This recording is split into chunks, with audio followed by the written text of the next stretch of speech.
বনানীতে নৌবাহিনী সদর দপ্তরের সামনে মোটরসাইকেল ও বাসের সংঘর্ষে আগুন লেগে পুড়ে গেছে বাস ও মোটরসাইকেল। বিকেল 4টার দিকে এই দুর্ঘটনা ঘটে। এ ঘটনায় মোটরসাইকেল চালক আহত হন। তাকে কুর্মিটোলা জেনারেল হাসপাতালে প্রাথমিক চিকিৎসা দেওয়া হয়েছে। প্রত্যক্ষদর্শীরা জানান, আর্মি স্টেডিয়ামের সামনে ইউটার্ন নিয়ে সড়কের মাঝ বরাবর মোটরসাইকেল আরোহী যাচ্ছিলেন। এ সময় পেছন থেকে ধাক্কা দেয় জেকে পরিবহনের বাসটি। এতে মোটরসাইকেলটি বাসের নিচে চলে যায়।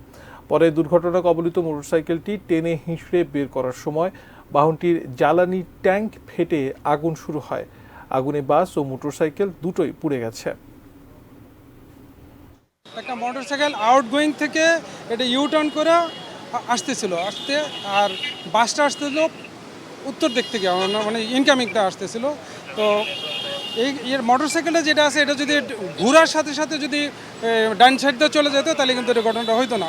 ও আবার একবারে বামে চাপে গেছিলো আর ওই গাড়িটা উত্তর থেকে এসে এটার সাথে লাগাই দিছে।